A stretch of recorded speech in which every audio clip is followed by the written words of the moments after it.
من سلام عرض می‌دارم با همه آنهایی که 11 دکبر رو انتظارند. این نخستین روزنامه رسمی ترانه میوزیک اوارد 2021 است. ما درباره جریان کارهای آماده‌بینی به جشنواره حرف میزنیم. دوم درباره حیات و فعالیت اشتراکچیان، سوم درباره ترانه‌های انتخاب شده و دیگر جزئیات مهم به شما اطلاعات سری وقتی را پیشکش خواهیم کرد. تقریباً 15 یا 16 نفر باید در روی صحنه در لایحه ترانه میوزیک اوارد برایند هنرنمایی کنند و امروز درباره دو نفر گفتیم حرف میزنیم. یک نفرش یک دختری زیبا است، خیمچه میان، صدف دندان، آلوفته، خوش آواز.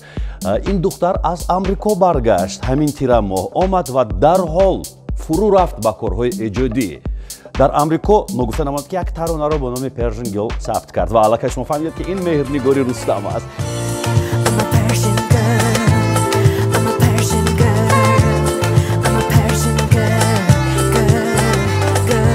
مهرنگاری رستم یکی از اشتراکچیان لایحه ترانه میوزیک اوارد 2021 است. مهرنگاری رستم به تاجیکستان برگشت و در همکاری با آهنگسازان ایرانی تبار یک ترانه بسیار زیبایی را ثبت کرد. نماهنگ یعنی موزیک ویدیوی این ترانه را مهرنگاری رستم در تاشکند پایتخت ازبکستان رفته به نوار گرفت و عین زمان در حالت تهیه و بندوبست است. همچنین یک سلسله عکس های بسیار جالب را در صفحه اینستاگرام خود مهرنگاری رستم نشر کرد که از سلیقه و سبک ویژه مهرنگار درک میدهد و ما حتما به شما میگویم که کدام ترانه را مهرنگاری رستم در لایحه ترانه میوزیک اوارد 2021 پیشکش شما میکند. این ترانه میتواند یا ترانه انگلیسی باشد یا ترانه تاجیکی باشد یا یگان ترانه میکس. به هر صورت سورپرایز ما و شما را انتظار است.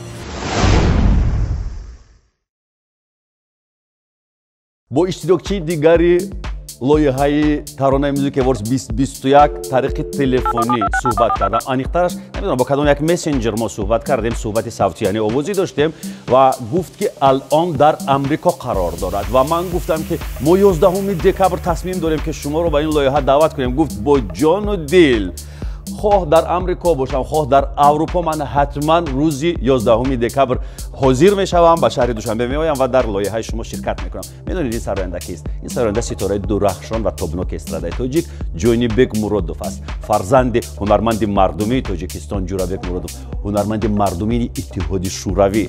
جانیبک از امریکا برگشت و همه ما شما میدونیم که رابطه های همکاری جانیبک مرودوف با سراینده های دیگر کشورها خیلی زیچ است و در طربخانه بخارا همین نزدیکی ها جانیبک مرودوف با یلدوز توردی و سراینده ازبکستان یک شام خیلی زیبای ایجادی را پیشکش مخلصانشان کردند. عزیزی دیلم به تو همه ظلمانی، عزیزی دیلم به تو همه بیرانی، عزیزی. یک شامی بود مثل شیر و شکر، یعنی ترانه ها هم با فارسی صدا دادن تاجیکی و هم با زبانی ازبکی.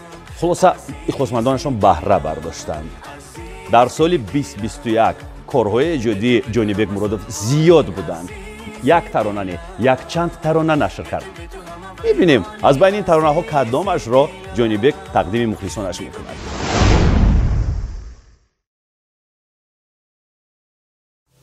دوستان عزیز، تا برگزاری جشنواره ترانه میوزیک اوارد 2021 3 هفته ماند. دلم میزند. برای همین دوستان عزیز منتظر شوید خبرهای تازه به تازه را از آماده‌بینی ما، یعنی گروه کاری مأمورین جشنواره ترانه میوزیک اوارد و از کارهای ایجادی اشتراکچیان یعنی سراینده هایی که روی صحنه میآیند. ما خبرهای تازه به تازه را پیشکش شما میگردانیم. اینجا خداحافظی میکنیم. روزنامه های نوبتی را منتظر باشید.